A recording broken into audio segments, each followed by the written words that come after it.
Listening to this podcast right now! Do you want to hear a fucking podcast about anything and everything? Yeah. Like movies, music, television, and more? Oh my God. Well, you've come to the right place. Yes. Subscribe to Journey into Comics Network, and you get Podcastrophe, hosted by me, Yes. Dick. Why not throw a couple bucks to the Patreon? It's your choice. Yeah.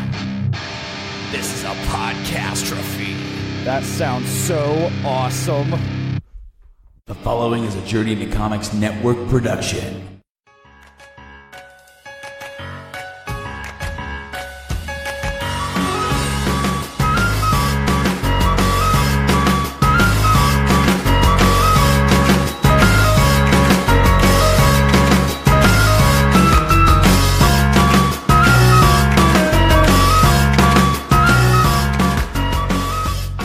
Hey guys, welcome back to episode 3, I think, of Adulting Ain't Easy.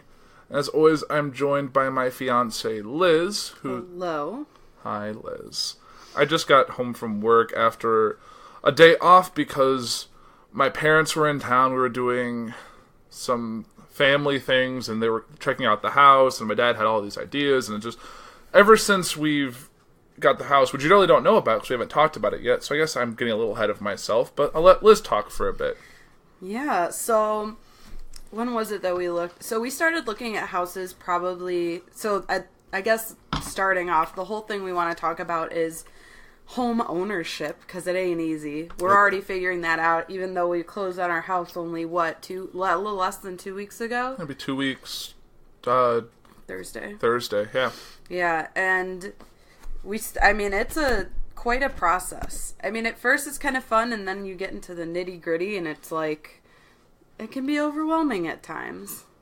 I agree 100%. It's been stressful. I know because when we first looked at the house that we ended up closing on and buying, and that we're now homeowners of, like when we first went through with our realtor, it was overwhelming, to say the least. It was just, there was so much, it was just, because it wasn't a bad house. It was just very dated. Mm-hmm. And it was just hard to see past the wallpaper and the wood paneling and the kitchen and the bathrooms and all of that stuff. Like the brown toilet. Mm-hmm. Liz's favorite thing to talk about. And we'll get to that. I mean, I guess let's talk about how we started.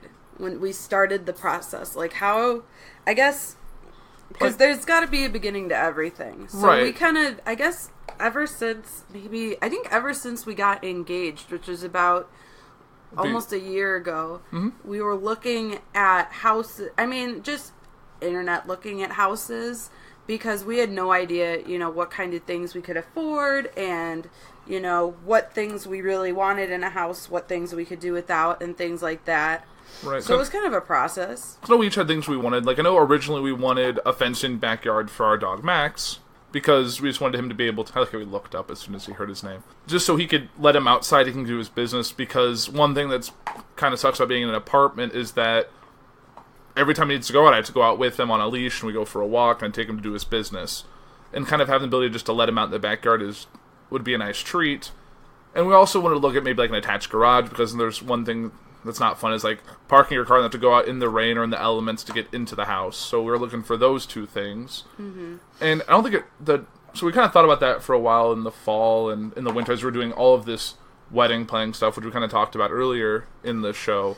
Yeah, so it's not just like, it's very hard. I mean, I guess for me, it's very hard to be spur of the moment when it comes to different, like big processes. So yeah, it took us a while, probably a couple of months before we actually decided to like go actually look at houses. But even before we looked at houses, we had to figure out what we could afford. So before that, we had to talk to a lender, like a mortgage lender, and talked about like what kind of thing, what it would look like if we bought a certain amount on a house, and what would our monthly payment be and things like that. And that was very weird. I think a kid was just screaming down the hallway. Okay, I thought it was Daisy, and I was very worried. No, I think there was one of the neighbor kids in my building is just having That's the nice thing about a house. Our neighborhood's so quiet. But anyway. Yeah, so we started in I think we started, like, we met with the lender and we talked just to get an idea of what to even start looking for, to get, like, based on our income and, like, all that stuff, what we could handle, like, in terms of down payment and monthly costs and all that. And what was nice is that our mortgage lender is actually a family friend of mine. His son and my brother did a lot of sports together, so as a result, our families were very close. So it was nice that he could be realistic with us, and he wasn't really trying to sell us too much on, like, going higher than we wanted to in terms of, like monthly payments and down payments. Yeah. So he was very helpful at that, because I feel like sometimes you could get pressured into things that you can't afford, and then when you actually get them, it's very scary and very expensive, and you have to change, the way that you have your life set out. I mean, that was the one thing that we wanted. We wanted to make sure that we could buy a house, but also not really have to change, like, our lifestyle, like, right, having to live off of ramen, and, right, like, boxed meals. We want to be able to still afford our groceries, still afford our bills while living in the house. Exactly.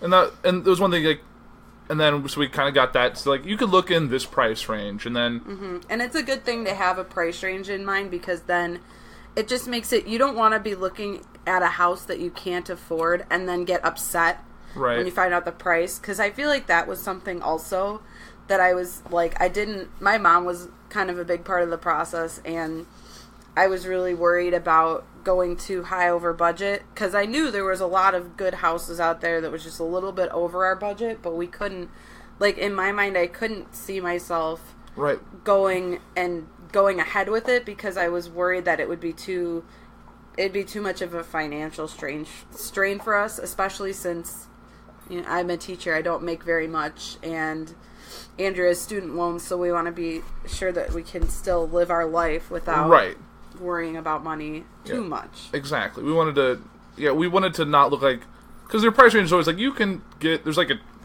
anywhere between like $50,000 and $100,000 in a range that you could go around, and you never really want to go near the top of your range, because even though they claim you can afford it, you don't want to be that strapped. So luckily we found something that was really close, like really down on our price range, so we could manage it and move forward with that. So we spent...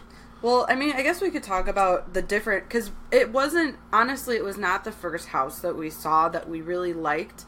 Because we'd started in, Beginning of March, I think, was when we started. I mean, we went out how many different times? Like, I would say at least 3. We went 3 weekends, probably saw... Just like, 6 houses at a time. So we saw probably upwards of 20, 25 houses, maybe. Yeah, and there was actually one house that was relatively close to the apartment right now, where Andrew is, that we really liked, and there wasn't a whole lot that there was any work that needed to be done on it, but at that point, it was literally like our second house that we saw in total, like all together, and we were the French house?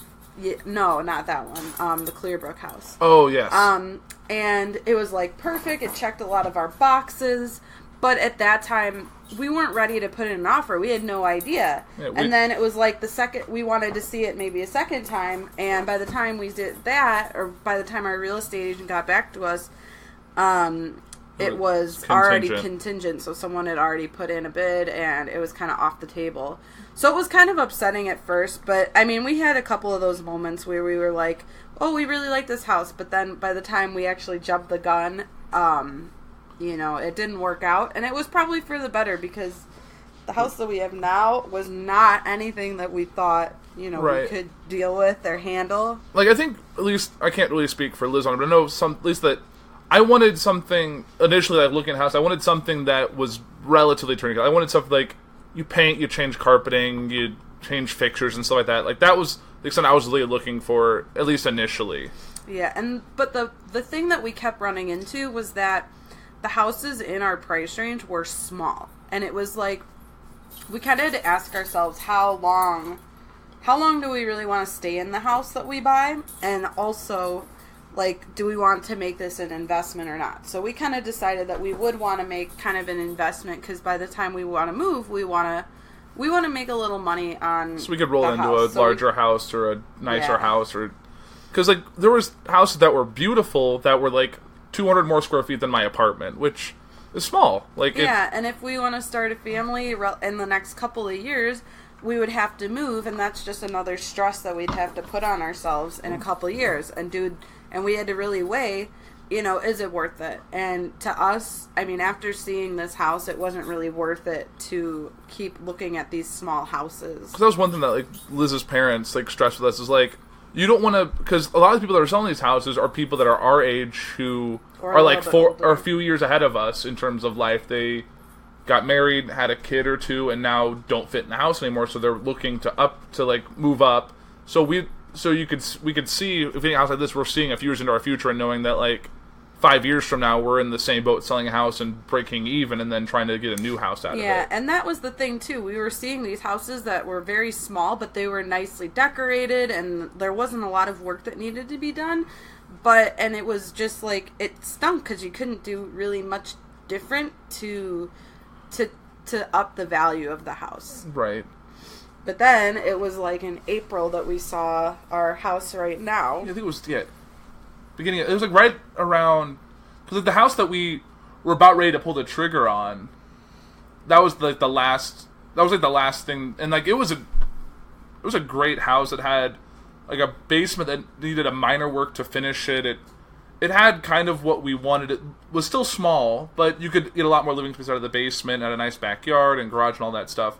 But the second, like, we were going to have, like, my parents were coming into town. I was like, oh, we'll have them all check it out. They'll sign off on it. We'll put an offer in. We'll hopefully get it, and then move on. And it was a pretty good price for it. And then, basically, like, the morning that we were going to look at it, or the night we were going to look at it, they pulled it right out in front of us. So, but that really, we had to get a little bit of rejection to kind of set us up for a house that, on initial glance, was probably why it's been sitting for a while.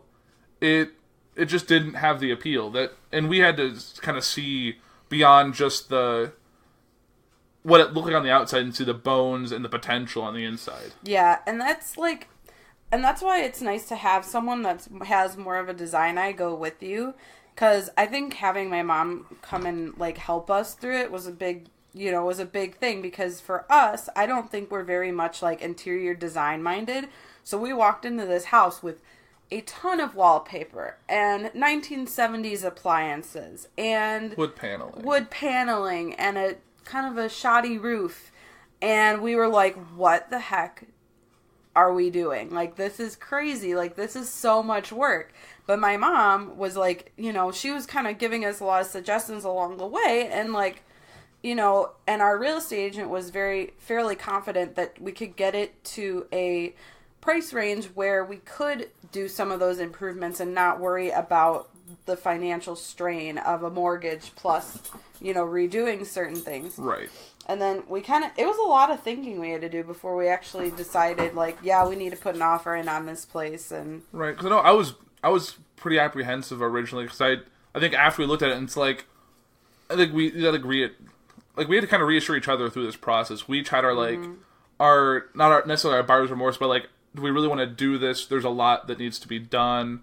I remember your parents like saying like they'll help us out in terms of like getting work done and all of that. And then my dad looked at all and said like, there's great potential here. I can see fixing this, and this. And like, they're able to see, both our parents have been through all this before. They can see on the outside, know kind of what's on the inside in terms of like, well, you could move this wall, or you could easily increase the value by just painting these rooms, or fixing this, or changing this color, or all of this, or just fixing up the yard. Because the yard was a whole nother story. Yeah. And so, I mean, through a lot of kind of days and nights where we were kind of like looking at pros and cons, we did end up putting in a bid. And that was, I don't know if that was I think that was probably more stressful than anything else, even the closing, because it was kind of like, there wasn't really a buyer's war, but the problem was that it was just like going back and forth with offers. Right, because we were dealing with someone, it wasn't the owners of the house. Well, it kind of was. It was in a trust because the original owners like wanted past, the other one was older and is now like in a nursing home and no longer handling this process, all that stuff of theirs is kind of in a trust that one of their children was kind of responsible for. So they were trying to get the most money out of the house to roll it into paying for life expenses of the remaining members and kind of give it the rest of it to the children kind of thing. So they were trying to get the most, and they've been sitting... The price has gone down gradually since it went on the market last year. So we were kind of unsure, like... Because we trusted our real estate agent to, like, go in with a pretty lowball offer, given what the starting was like. And, like, I was worried that we're going to put this low offer and they're just going to be like, nope, we're out of this. No, it's too low. Yeah. But we were really lucky that they, even though it was stressful, they still worked with us and they were never like, nope, we're not taking it. Like, your offer isn't even valid. Like, we don't even want to sell it to you. Which was nice, because I feel like sometimes that's what happens, is that someone gets a too, like, low ball of an offer, and then all of a sudden they're like, nope, we have someone, we could probably get someone better, so see you later, alligator. And I think that's like, the heartbreaking part, I would think, if you were in that situation. So I think it was, like, 3 or 4 days. Like, I think we put in our initial bid on like a Tuesday, and then I think we finally signed the contract at the agreed upon price between both parties like Friday. Yeah, which is quick. And it was, I feel like, and it was stressful. Like they said, the first you can get in between like 24 hours and like 72 hours, you'll get a response back. And every time you go back with like, oh, they dropped a little bit, so we come up a little bit, and then we gotta wait, and then they drop a little bit, we come up. It's just this little, like a little game. Right. And then you just figure out who's gonna break first. And we got really lucky. We got it for a good price. It was under our budget of what we wanted to borrow from the mortgage company. And I mean, that part was pretty easy. And then we had to kind of go into, once we signed all the papers, we had to kind of go into a rush mode, because I guess when you buy a house and it's going to be your primary living, or I think any house, when you're buying a property, you have to, within 5 business days, you have to get a home inspector out there. Poor Andrew was like calling home inspectors, and that was another decision we had to make, was like, okay, because no matter what, even if there's a big glaring problem in the home, like the home inspection, that's like when you make the big choice of if you're going to move forward, or if it's, you just spent $400 and some on a home inspection just to know that you weren't going to buy the house anyway. Right, and that's one thing, is like, the house wasn't, like, it's not like one person who was like selling it, it was an as-is, so like, the only result of the inspector is like, do you want to continue? Because they're not going to, you can't be like, well, there's a crack in there's a issue with the roof, or there's this spot in the grass, or this siding has an issue. Like, in some areas, like, where the house is fixed up and it's not an as-is situation, you can be like, hey, if you fix this, I'll pay your price, or you'll drop the price and I'll... Right, because I know that there's some people, like, there's some, like, small things that are missing. Like, I know that there was, like, there was one lady that I worked with that, like, she was buying a house and they didn't have a cover on their, I don't remember if it was their sump pump or sewer, that's the same thing. Mm-hmm. And, like, that was her contingency. Like, after the home inspection, like, they were missing certain small things. And she's like, if you put those things in, then we're good. We can move forward. But when you buy an as-is, you can't really do that. You just have to... But luckily, the one thing that we were lucky about was that they saw some... Like, there was something worrisome about, like, some cracks that they found in the basement. And so they were very nice. And, like, they allowed us to... actually have someone come out and bid what it would cost to fix those cracks before we kind of made our decision. Because it was one of those things, like, if we got back a price and it was like, oh, it's going to be $10,000, we were like, that's not, because we already knew, because like some of the stuff we didn't even know, like initially, like, no one knows there was an issue with the roof that's still been pretty good, and I know we've been dealing with roofing estimates since we've closed, but there was things like, we already knew that going in, and we knew there was some siding that needed to be fixed up. But, like, yeah, if this was, like, if the cracks were, like, if you don't do this now, you're going to have a problem, and it's going to cost $10,000 fix. Like, well, no, we can't do this right now. So, but, like, it was minor cost comparatively to everything else we've been doing. So it was like, okay, I don't see a reason not to proceed. Everything else is more cosmetic, or a quick thing that any of our, like, either our parents or with some guidance through YouTube or something that we could do ourselves. So, like, a lot of it was, like, I know I sent the whole inspection report I got to my dad. I was like, does anything here seem a reason to get out? Like, is it anything either cost prohibitive or a major concern, like, something that we should get out now? And he came back to me, like, the couple hours later, he was like, I don't see any reason not to continue. This is a good size, you're going to get for a good price. I can help you with a lot of this stuff. So, I know, because like, it was like a 30-page report, and I was just like, oh my god, there's all these things. But, like, home inspectors will look at the weirdest things and be like, oh, this outlet is, the cover on the outlet's weird. Or they'll point out little things that, like, don't really matter. Like, yeah, but I guess, since meeting one of our neighbors that is actually a former home inspector, I guess certain home inspectors will look at certain things and make it they kind of focus in more on, like, an area, and, like, if there's something wrong with that area, they kind of, I don't want to say, like, blow it out of proportion, but they kind of highlight it more than other areas that might need more attention, I would say. I agree with that. I think that was something, like, because I feel like with our home inspection, I think the two major things that they kind of pointed out were that the cracks in the basement and then the roof. But then, kind of I guess hindsight, really,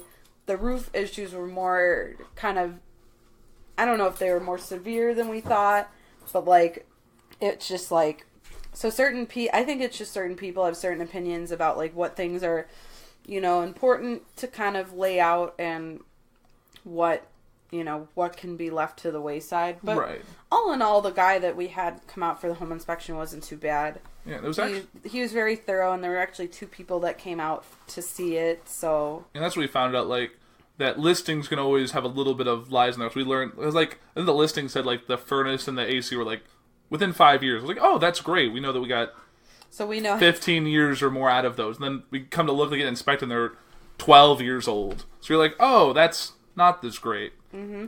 And for different people, that may be something that they would break that, offer with, because if it's something that, if that's a big deal breaker that you don't want to be replacing those things anytime soon, then, then that's something you would walk away from and start with a different place. But, like, for us, it was like they told us, they were well maintained and things like that. So it kind of made us feel better that, oh, we don't have to replace it right away, but, but it's something to keep an eye on as we, as things keep moving forward. Right. It was one thing they could see, like, it wouldn't take much longer for us to get what we needed out of it. I know one thing that I was worried about was the radon, which we had to get it special because I know Liz's parents were like, you gotta make sure you get the radon checked because it can be a big expense getting the radon mitigation. And we got it tested. I was worried, like, oh, this might be it too. And then ours was, like, barely registering. Like, we had next to no radon to worry about, considering we have a partial basement. So it's a partial unfinished, so it's like a third of the house is a basement, the other 2/3 is a crawl space, and it's all open. And I know, like, we got the results back next month, and then I found out later, after I was working on the house a little bit, that the guy who's the home inspector said, like, all the houses in the neighborhood have failed their radon tests, so we're just one of the lucky ones that we're either in the right spot or the house was built the right way that radon was not an issue for us. We don't have to worry about mitigating that at all. So that was a nice bit of news. Yeah, definitely. And then the hardest part, I think, during the whole process was just the waiting. Because, I mean, it was like, at first it was really quick. Like, okay, you got the offer, you signed all the papers, then you did the home inspection. But then it was like, there was kind of a lull, and then there would be little things that we'd have to do, but... Like, it was just getting paperwork together, like mortgage stuff, and all this little, like, stuff that we had to send over and compile and sign a couple random documents here and there, and then it was just 6 weeks till Yeah, it was close. Like, basically, once we were done getting our loan approval and stuff, they were like, all right, see you June 7th. And we were like, oh. So it was kind of like a nice, like, lull before kind of the stress of, like, the walkthrough and things like that. I don't know, one thing that I think Liz will enjoy talking about this is one thing that, like, when we saw in the house, they were like, this better be gone by the walkthrough, was the people at the house before us were very outdoorsy, and they had a lot of bird feeders and bird baths and bird houses. They just liked having nature really close to the house. I think they just liked looking out the window and seeing it. And Liz was just ready. Well, yeah, it was just excessive in my opinion. And then they also had these like stone and plaster geese, which just was like screamed to old people. And I was like, I don't want these. And I was pretty hopeful because we had been creepy and driven by the house a few times, and there were things, getting put out, for trash, and we saw that they were like, people were there that were cleaning stuff out, mowing and all that. So like, it's just nothing was going unmaintained. Right, so we were kind of hopeful of it, and then we go through the walkthrough, and I'm like, oh my gosh, the geese are still here, and the birdhouses. I'm like, this is crazy. And, like, we were trying to think of, like, how are we going to get rid of these things? Because it's like, you can't just throw a stone geese in your dumpster, into your garbage. Garbage like that. You can't do that. They won't let you.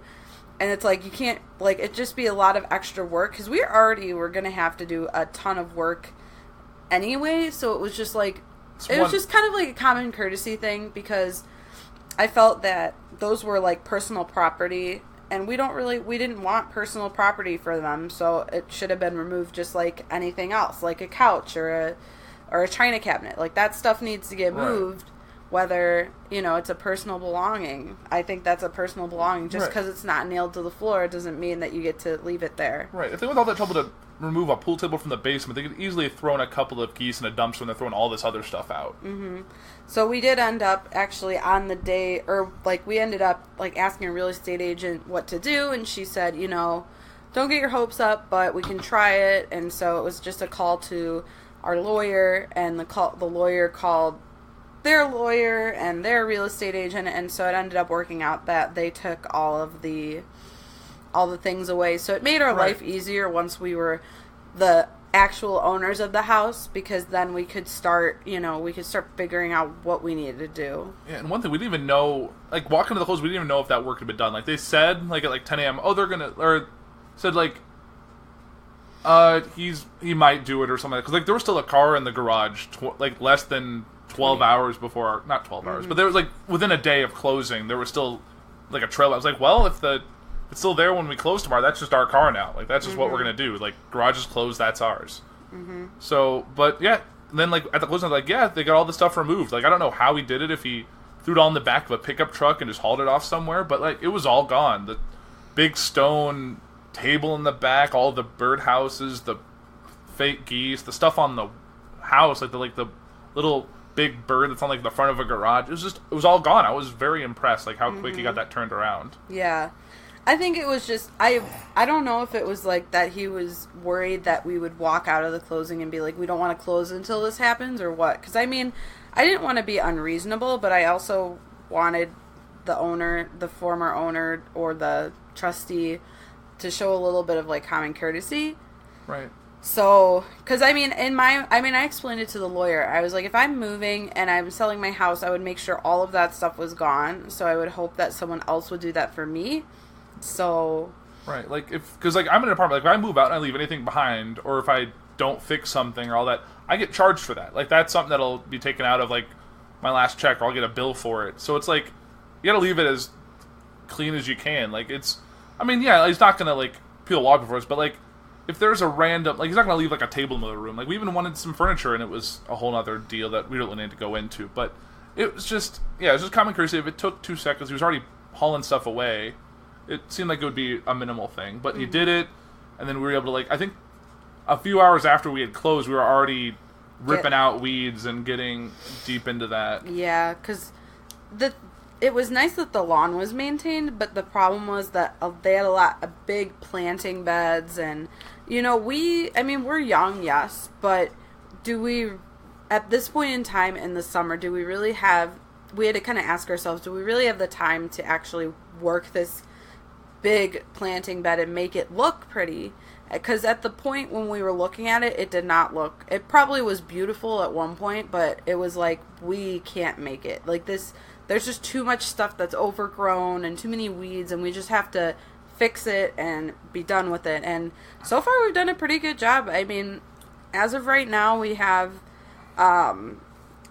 the front of the house is pretty much done. I mean, there's only a few things that we still need to do in the front, but it looks like a completely different house right now. Like we've been in the front, at least. Like one thing we've been doing, or Liz has been doing since like the day we closed, is she's taking pictures of everything. So we have like a day 1 to day whatever, how the house is progressing in terms like the whole front of the house now. If you drive by, it looks entirely different in the 2 weeks it's been since we've closed. There was a big tree in the front that's gone now. There was lots of big overgrowth in the front that's gone now.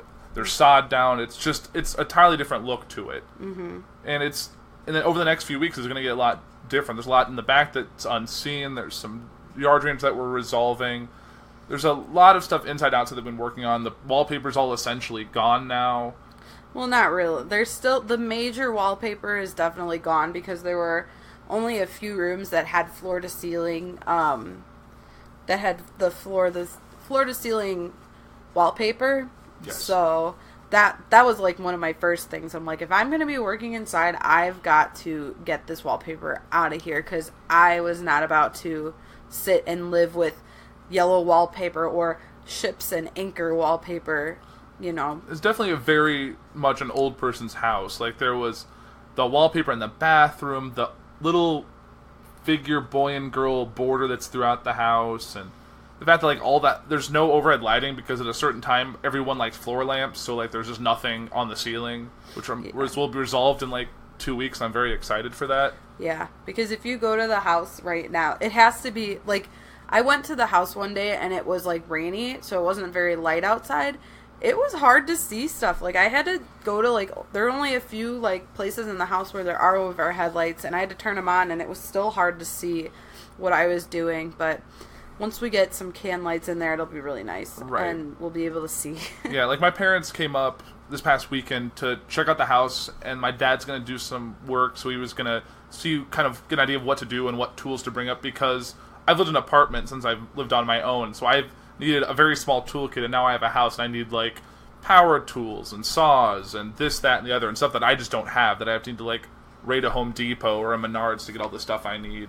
And my dad's like, well, I'm just going to bring my truck full of tools and stairs and all this stuff that you think you'll need. And so it was interesting. But that was, like, while they were there, because they decided to stay there because they didn't want to crowd out my one-bedroom apartment, which I'm grateful for, but it was very interesting because there's no internet, no cable, really not a lot of lights. I had to bring a lamp and an air mattress and put it in one of the bedrooms for my parents to sleep on. So it was definitely a bit different. But this was the first time I was at the house after dark, and there's really, like, some of the rooms are just, when there's dark outside, there's no light in that room. So, like, to be on the back patio, you need to turn the light on in the dining room that's on the other side of the house to get some kind of light. So it was an experience, but it's coming around. I feel like by the end of the summer, we're going to be looking at a very different house, and then by this time next year, it'll be even more different. Mm-hmm.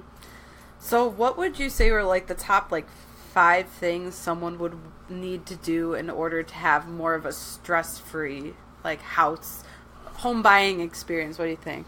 I think it's good to get a second opinion, because there's things that'd probably be my number one, is because I know if we had this process without our parents' involvement at all, we would not be in this house, and we'd be very much stressed out. Because as young people, like, we haven't seen a lot of houses. We don't know what's behind the walls. We don't know that, oh, you can do this, that, and the other to the house. Like, we would have looked at it at face value, seen the wallpaper, seen the tiles, seen the appliances. I was like, all right, this isn't worth it, we're out.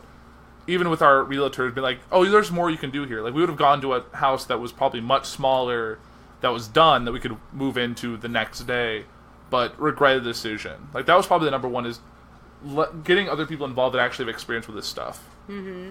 I think another one would be just to get yourself pre-approved right away, because as we found out when we started looking at places, a lot of people won't even accept your offer unless you're pre-approved. So, and also, that also helps you know what you can afford, and, like, you know, and it gives you a budget. Because if you don't know how much you can afford, then it's like you could go crazy and then end up liking a house that's way overpriced, and then kind of being upset because you can't afford it, and just like, and then it just ruins it for looking for a house, and you're trying to compare it to something that you can't afford. Right. I think because, like, it's even different than, like, because being pre-qualified is a whole other thing, because, like, that's just like, oh, this is how much you make, this is what your expenses are, this is basically what you can afford, and you're like, and that gives you like a big number. Like, you really don't know what your number is until you get pre-approved. So you can be like, oh, you can afford a house that's $100,000 more than you want to spend. And you're like, oh, that's awesome. That's this many houses. But you're like, no, you really should not look at the top of that price range. So Yeah. I think the third thing. Oh, what? I just had it. Do you have a third thing while you're? I would say, don't let people push you around when it comes to like making deals and stuff, because that was something that I know that we were kind of worried about because we were young, and I didn't want to be pushed around because it was my first house. Like, I had talked to my parents a lot, and I don't, like, there were certain things that I was almost willing to let go, and my parents were like, absolutely not, you shouldn't do that. Like, don't be naive. Like, if there's something that is bothering you about the house, like, say something to your realtor, say something to your lawyer, so that they know and they can bring it to the attention of the owners and the other real estate agent, and then you can work it out from there. Right, because one thing Liz and I both are, which is probably not the best thing, is we're both very Indecisive? not indecisive. We don't want to cause problems. We're very like Non-confrontational. that's the word, non-confrontational. So like, we were like, after we left the walkthrough, like, well, they left all this stuff here, like, what do we do? Like, so like, we called, like, well, it's not a huge deal, like, we can always get a dumpster and take it off, it's not the end of the world. And they're like, no, you need to put your foot down about this. And I don't like being like, I don't want to call people up and just like, we didn't want to seem like the bullies, but it was like, right, and we don't want to be like these bratty kids. Yeah, that was kind of how I didn't want to feel like, because I've been in situations where I have to deal with that on the other side of things, and it's not fun. But you can't just let yourself, you can't just roll over on your back and be submissive about it and let someone just roll right over you. Yeah, if it's really bothering you, just say something, because it could be worked out, and if it doesn't work out, then it's probably not the right house for you. That was kind of the thing that I kept telling myself as we went through the process. Like, if they're not going to do what I want, then it's not worth it. Right. And I think another fourth thing is, don't settle. Like, you want to be committed 100% to what you're doing. Don't just do it just because you feel like it's something you should do. Like, the house could have, like, 70% of what you want, but if you're like, oh, it's good enough, you're not going to see the other 30% that you could get if you looked another week, or what, like... Yeah, I feel like if you're not committed, you're going to see all the flaws all the time, and it just ruins the whole experience for you, because you're not happy in where you are. And I think, and at the same time, this is kind of a side point, is that don't look at don't look at all of the things you have to do. Try and focus on, like, don't see, oh, I have to do all of this. Look at it, I have to do this little bit here, this little bit. Like, don't look at it as one giant project. Look at it like, I don't have to do all of this today. I can do this right now. I can do this in a month. I can do this next year. Like, it doesn't have to be your dream house the day after you move in. Exactly. I think that's a good ending point, though. Just don't expect to get your dream house, especially for your first time buying it, because I think that was kind of my fantasy as I was, like, younger, and even before all this, I was like, oh, I'm going to have this huge mansion, blah, blah, blah. And then you see the prices of this house, and you have to get realistic. And, yeah, it kind of stinks, but if you don't see the potential, then you're not going to be happy. Right. I think it's more important to... It's a house that you can see yourself in for years to come. You can see yourself growing in that house. You can see being with your significant other and being with your pets and making the house what you want it to be. You don't want to move into someone else's ideal house. Like, you can get into a house that's fully remodeled, all of this is done, but it's not what you would do. And you'd be like, even though it's beautiful, it's like, well, it's not me. Mm-hmm. When you move into a house that has it needs a little bit of TLC, it needs a little bit of work, you can make the house your perfect house. Mm-hmm. And I think that's definitely a good way to kind of end the show and kind of end, like, your house hunting experience. Like, you can see, like, wallpaper, as much as it sucks, you take it down and you paint the wall, it's a different room. Like, you can make it, it's like, things that are simple, like, you can move walls. It's like, as long as things that are always able to be changed. You don't have to...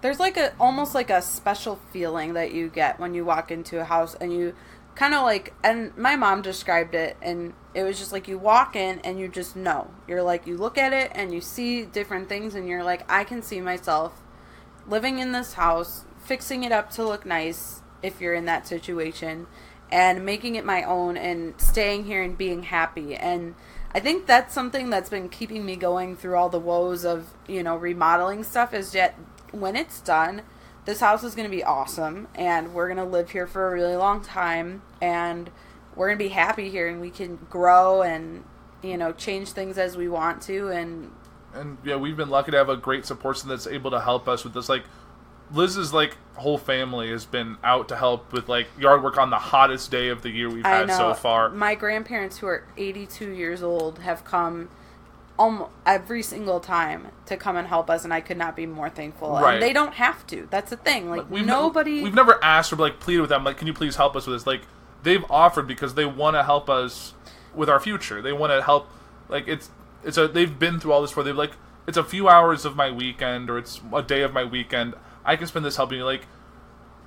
Liz's grandma was scraping glue, wallpaper glue off a wall, all day Saturday, and, brought a bag out and, changed it, because we didn't want her out here outside in the heat, but she didn't just sit around and, oh, I'll just come back later, I'll go do this, that. She kicked butt on the house on the inside for some stuff that, it would have taken, it just helped us out so much. And then, her grandpa was outside clipping tree branches that we've cut down and putting them in yard waste bags. Everyone was kicking butt and helping put sod, stuff that, if it was just Liz and I doing this ourselves, it would have been a nightmare. But with the help of people, it's made it a lot easier. I don't think we would have been as far as we are in the house if we didn't have, the people helping us out. Or we would have paid a fortune to have people hired that are only in it for the money and don't really care about the work. These people are doing it knowing that they're investing in our futures and giving us something that we can cherish. And I think it's been great. We've had other relatives give furniture to help us out, stuff oh, you don't have to buy a bedroom set for this room. I have a bedroom set. I'm moving. You can have this. You can have the dining room set. And it's just been really helpful to have people that are close to us that can help us get on our feet. And then hopefully we can definitely do this again. When someone else close to us goes through the same, we've been through this. We can help you out. We know all of this now. Mm-hmm. And it's kind of just passing the buck. It's knowing that you're passing down the goodwill that you've received, and it keeps the cycle going. I think that's definitely a great thing. Mm-hmm.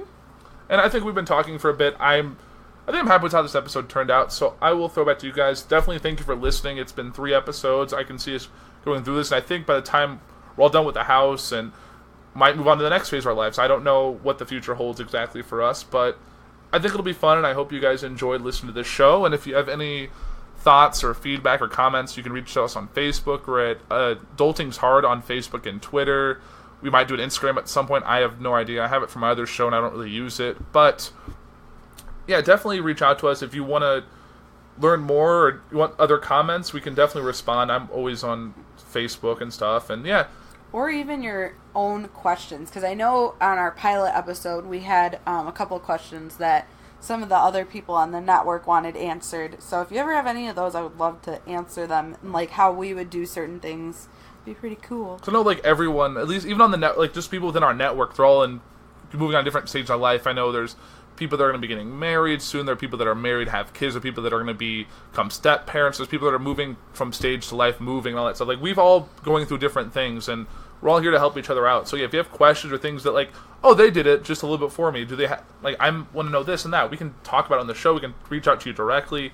We're all just an open community here. And even if it's silly, I'm still willing to. Right. I'm still willing to answer and put my 2 cents. Right. We've asked silly questions. I don't think there's ever really a silly question. Yeah, when it comes to adulting in general, things I didn't know half this stuff into I spent a Saturday or a Sunday at Menards not knowing my dad's do you have this? Do you have that? I'm I don't even know what that does. I didn't think I'd have to worry about this stuff. And there's always more you can learn, and there's people who've always done something just a little bit ahead of you that can be oh, the best power tool is DeWalt or Milwaukee, stuff I don't know. I just see the display. I'm oh, maybe this will be nice. There's always people that can help you out who've done this before, who can really help you along. So definitely keep that in mind, and definitely check out other shows on the network. Everyone's going through their own thing, so it's definitely good to get all these viewpoints and get all these ideas. And I know Pinterest and YouTube videos have all been kind of helpful, seeing oh, they did this. I got a Nest, which I'm really happy to set up, and I was looking at videos oh, how do I change out my old thermostat? What do I need to do here? It's just there's always information you can find, and it's really easy to kind of get access to it. So there's people, internet, all that stuff that can really help you out. But I feel like I'm rambling now, so I'm going to end the show so we can go see Incredibles 2, which Liz and I are really excited Because to we're see. adults. We're adults. And we're going to drink beer at the place. We're going to drink beer and watch a kids movie that we all were little kids when we saw the first one. So definitely come back. We'll be back in 2 weeks with another show, so definitely bear that. I don't know what we're going to talk about then. Maybe some more remodeling stuff and maybe another topic altogether, because in the next couple episodes we'll both be living at the house, and that'll be definitely a change of pace, so might be recording there. Yeah, because that ain't easy. That